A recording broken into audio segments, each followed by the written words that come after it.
საზოგადოება მაუწყებელს ცოტა სხვა ვალდებულებები აქვს, ვიდრე აქვს მეწუნე კომერციულ არხებს. მე იმას ვეთქვი, თუ ბევრმა არხმა თავშეფლება მისცა და ძალიან ბევრი პიროვნება ყოველგვარი გადაფარვის გარეშე სასწრაფო წესით ანახა, ჩვენ ამის ფუფუნება ნამდვილად არ ქონდა, უფრო მეტიც, რომ მე მაგაზე ბევრჯერ გავაკეთე განმარტება, ზუსტად მაგ დროს აქ მუშაობდნენ ჩვენი ევროპელი კონსულტანტები, რომლებიც უშუალოდ ხელმძღვანელობდნენ საინფორმაციო გამოშვებებს და სწორედ მათთან ერთად კონსულტაციით გადაწყდა, რომ სანამ ყველა ეს ინფორმაცია და ყველა კადრის წარმოშობა არ იქნებოდა გადამოწმებული, ჩვენ ეს არ მიგვეცა ეთერში. თუმცა მეორე დღეს ყველაზე სრულფასოვნად, ყველაზე ასე ვთქვათ, სწორად და ჩემი აზრით მძაფრად და ქრონოლოგიურად იყო მიწოდებული მაყურებლისთვის ეს ყველაფერი. არის შემთხვევები, როდესაც უნდა ავირჩიოთ ოპერატიულობა და ობიექტურობა.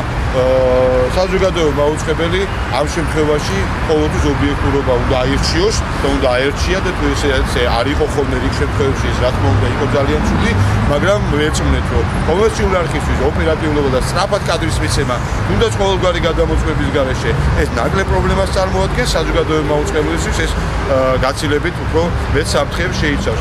აქვე უბრალოდ მინდა ვთქვა, რომ თავარი კიდე რაც არის ამ 3 წლის მანძილზე, როგორი იყო ამას ალბათ მომავალში შეფასდება, ის პირველი ნაბიჯები და ის პლაცდარმი იმისთვის, რომ ეს მაუწყებელი იყოს მართლა ისეთი, როგორიც გვინდოდა რომ ყოფილიყო და რომელზეც ვფიქრობთ, ეს პლაცდარმი არის და ამას ხელს ვერაფერი ვერ შეუჭრის ამაში. ვარ აბსოლუტურად დარწმუნებული და რა ვიცი, თუ ვინმე სამეში დავჭირდები მაუწყებელში, მზად ვარ ყოველთვის ნებისმიერ კონსულტაციისთვის.